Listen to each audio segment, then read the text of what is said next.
Thank you very much. That was a very nice introduction. I can get used to that. My wife, Jasmine Abu Bakar, should do that for me every evening when I come home from work. Right? Hello. It's not going to happen, she says. Then maybe my colleagues Cynthia and Lakshmi can do that for me on Monday when I get into work. Okay, hi, my name is Azlee. I am a solo journalist. That's what I like to believe. Now, a solo journalist, somebody like me, is a journalist who goes out, gather stories as a one-man crew. In other words, what I do is I handle the camera, like Harun over here. I also handle the audio, like what Harun is doing as well, right? And I also actually interview the people that I'm meeting. I shoot. Sometimes I appear in front of the camera. Very easy technique. You just turn it around like that, right? And I also write the scripts. I also do the voiceovers. I do everything. And I even write articles, and I also take still photographs. So that is the definition of the term solo journalist, right? So that's what I like to believe I am. Okay, so with that, let me tell you, I'm just a journalist, and I take videos, and I write articles. I'm not really a good speaker. I'm not an attention seeker for people who know me. You know, right? I'm a very shy person. What I would like to do right now is to show you a video which I did as a solo journalist during the recent general elections in Lembah Pantai. Okay, in Lembah Pantai. So this was something I did for the TV station Astro Awani. It was a special 4-episode documentary focusing solely on Lembah Pantai. Right, so if we can get the video up.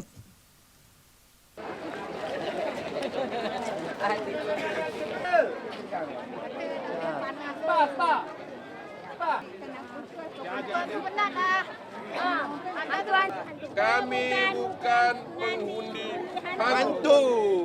Oh, janganlah tutup muka aku. Isu hari ini lah pengundi hantu ni. Tapi makcik bukan pengundi hantu. Makcik pengundi barisan. Siapa yang kata makcik pengundi hantu? Kami dah cek dah. Kami dah bertahun-tahun duduk di sini. Daripada 80-an kami mengundi. Tiba-tiba kami dikata pengundi hantu. Sebab apa? Kami nak tahu sebab apa kami dikatakan pengundi hantu. Bapa pilihan raya dah berapa pilihan raya dah? Ya, kira saya daripada Senator Razak, Datuk Kamal sampai sekarang ni, sampai Nur Izzah. Tapi kenapa pula sekarang timbul pula kami ni pengundi hantu? Kami nak tahu. Saya wakil-wakil ibu tunggal, warga emas, nak tahu kedudukan pengundi hantu tu. Macam mana? Tahu yang dia kata makcik-makcik ni semua pengundi hantu. Iyalah kami cek lah. Kalau tidak mana tahu kami punya tu. Macam mana proses dia? Ya proses tu makcik ni bukan ada pengalaman, tak tahu kami. Tiba-tiba kami dikata pengundi hantu. Jadi kami rasa kesal. Bertahun-tahun daripada kami duduk setinggan sampai ada perubahan. Sampai sekarang pula dikatakan kami ni pengundi hantu. Kami tak puas hati. Kami walaupun terjadi kami tetap menyokong BN. BN tetap.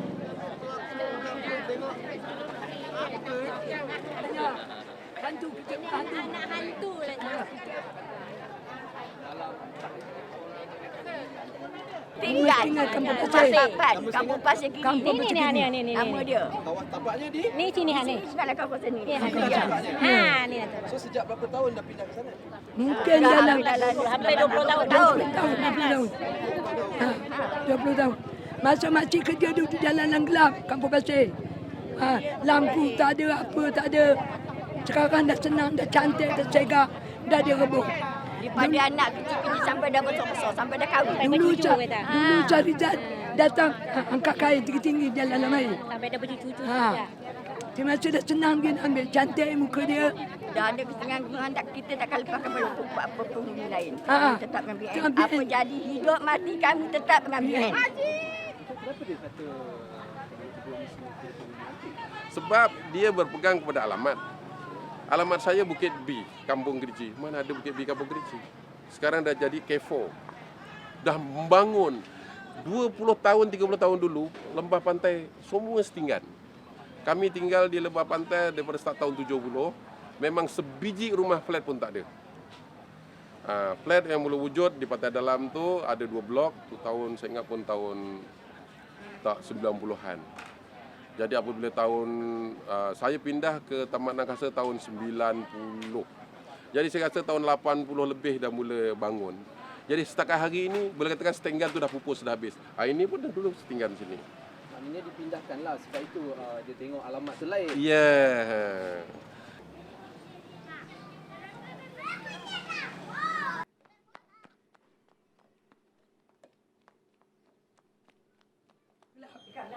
Sekarang pembangunan dah cantik, dah lawa.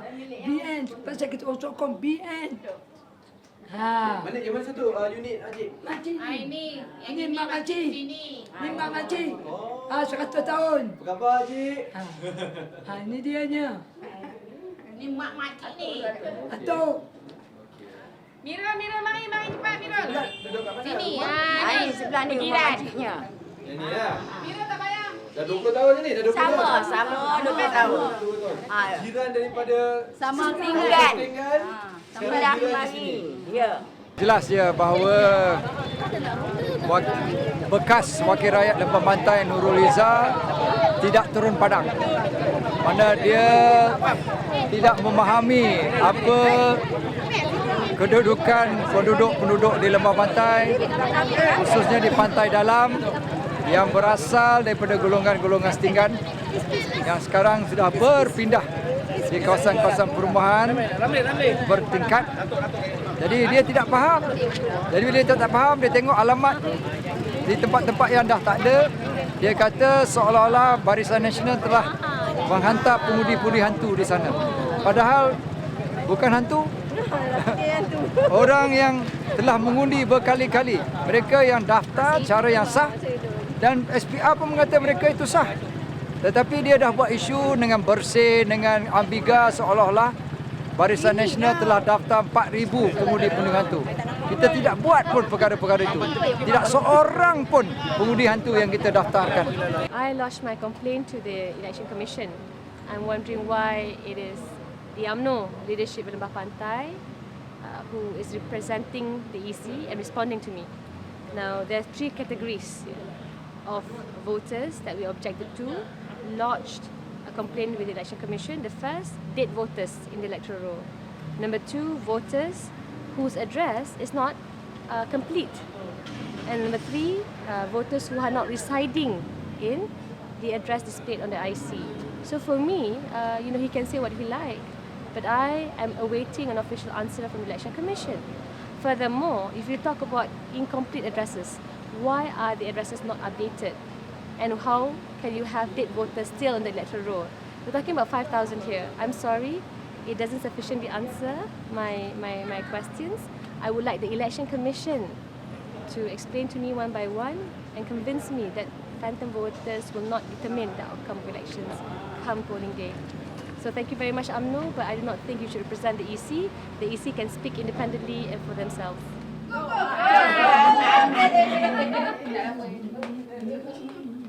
Ada buat senaman. Ada. Okey, stop. Okey, go.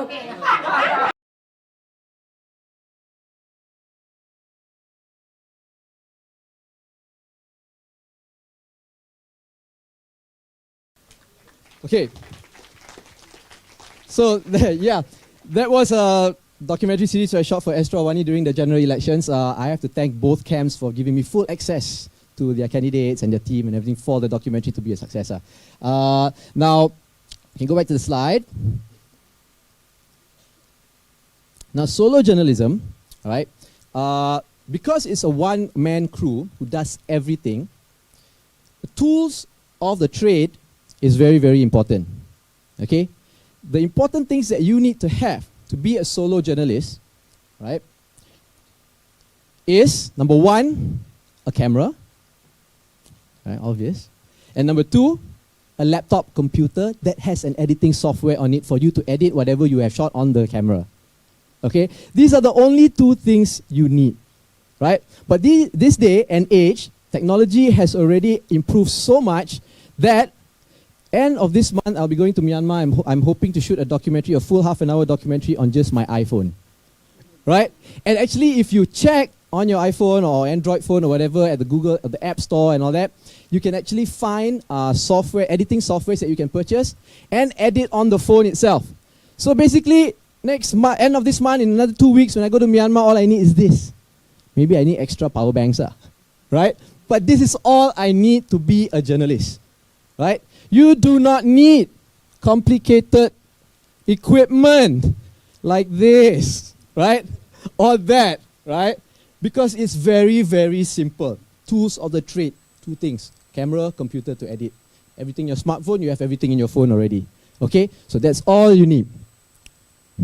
See, the advantages of being a solo journalist, right, is because, number one, the tools are really so simple, and then it's just you.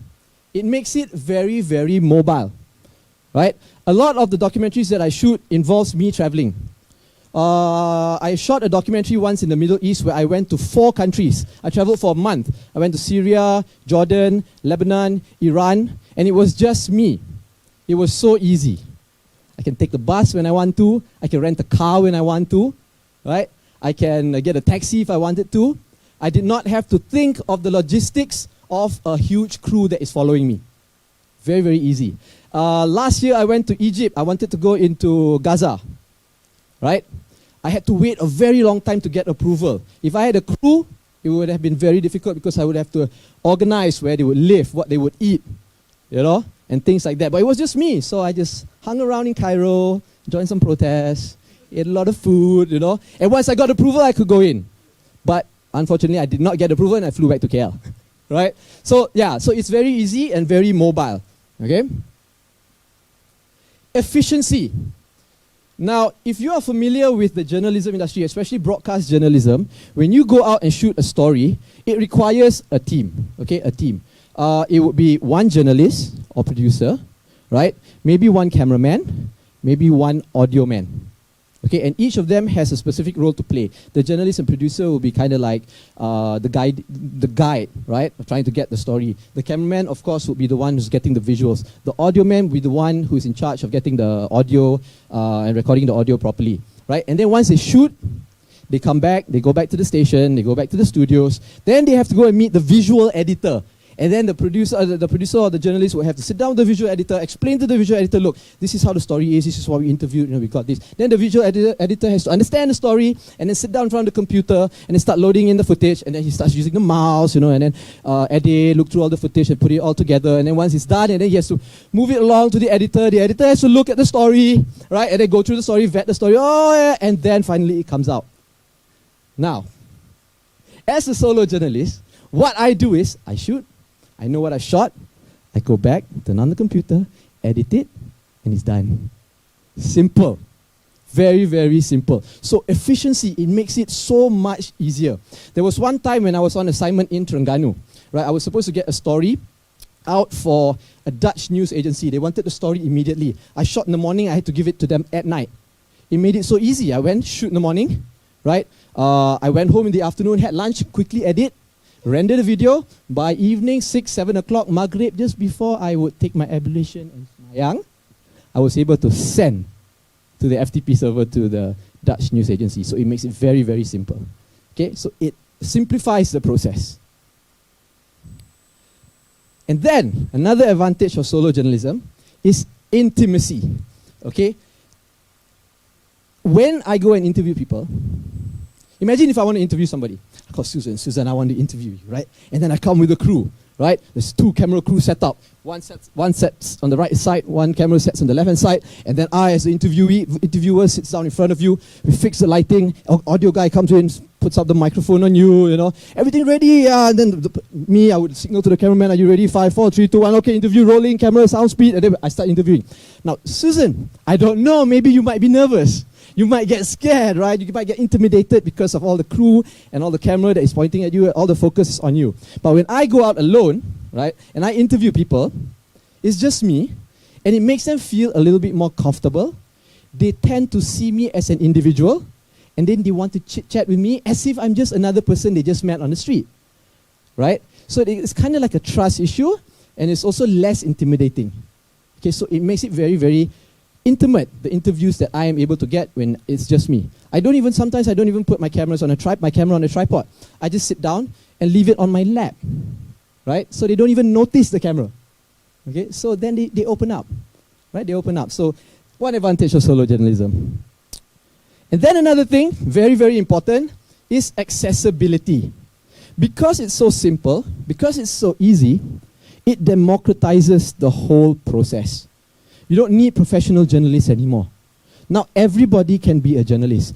There's a good side and there's a bad side, right? But as long as you have a little bit of common sense and be a little bit responsible, everybody can tell stories.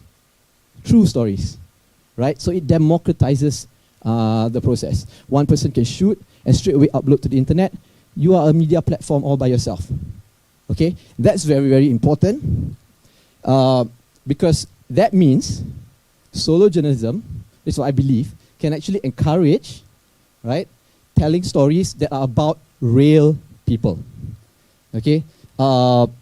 If you see a lot of big media organizations, when they run stories, the stories are always about VIPs, important people, people who are well known, people who are famous, and then they say something, and that's what gets into the news. And it's like advice for everybody, and everybody just listens, right? And that is considered news.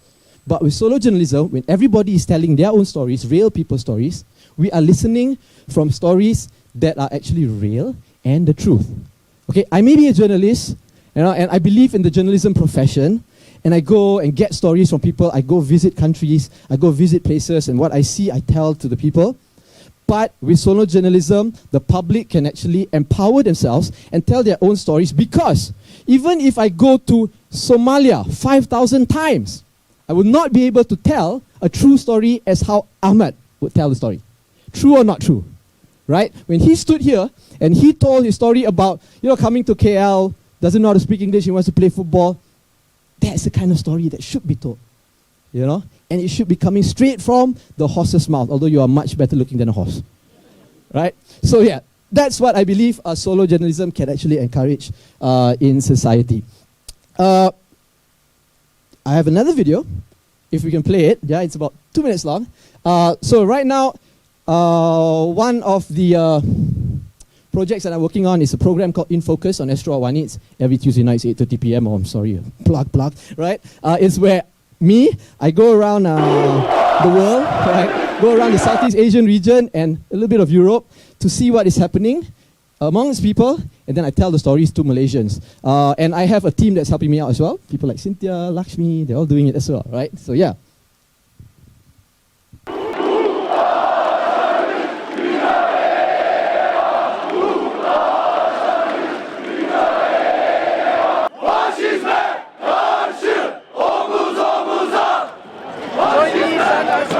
This Tuesday, 8:30 p.m.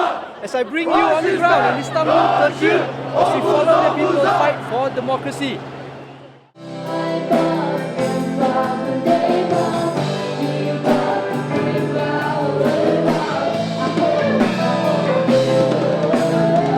This is what we got from the gig.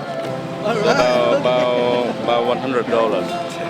But in Vietnam now it feels like a lot. Not very much, but the number is big. I can make a lot of money, and I can live with that. I used to have pay like for 2,000 per month, but for music, sometimes no money. Join me, Azlee, this week as I head to Vietnam to see how its booming economy is affecting, of all things, its rock music industry. On In Focus this Tuesday at 8:30 p.m. on Astro Awani. Hi, I'm Azlee and you're watching In Focus. Now this week, we're in Singapore. What makes a city great is the people, not the buildings. So I have currently 2 films banned under the Films Act of Singapore by the Singapore government. The government took issue with one of my columns. I think maybe they took it a little bit too seriously. Maybe Singaporean acts or artists are kind of trying to find the soul of Singapore. This week I'm in Manila, Philippines. Now the Philippines is in Southeast Asia and it has a GDP of about $225 billion a year. And it's a very, very fast growing economy, especially in the Southeast Asian region. And as you can see, this is beautiful Manila. But if you dig deep enough, there is actually a Manila that is not so beautiful. Okay, so this is the P. Casal area. this area is, everybody in this area is supposed to be relocated to a place about 3-4 hours outside of the city, right? But the only problem with the relocation is that the government will only compensate them for 18,000 pesos, and then they have to pay for the house where they will be relocated in at a price of 250 pesos a month, and then it increases by 50 pesos every year for 30 years. That is something that the people here can't afford to do. Right, okay, so that was a video of InFocus. So I really believe that with solo journalism, not just professional journalists can tell stories, everybody can tell stories, because everybody has a story to tell and everybody deserves to tell their story. If you can go to the last slide, I would like to end with one of my favorite quotes by a writer, Japanese writer called Haruki Murakami. Let's see if we can get the quote up there very soon. My second most favorite quote is by Prophet Muhammad. He said, respect all your leaders, even if he is from Ethiopia with a head like a raisin. And that is my second most favorite quote, because I feel that even during his time, he promoted no racism, right? Okay, so, can we go to the last? If there is a hard, high wall and an egg that breaks against it, no matter how right the wall or how wrong the egg, I will stand on the side of the egg. This is my favorite quote from Haruki Murakami, because it means that as human beings, as individuals, we are considered eggs. And we always have to go against a big, gigantic system, cold system, right?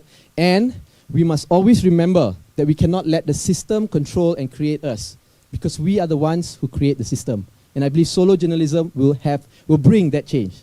Right? Okay, so thank you very much.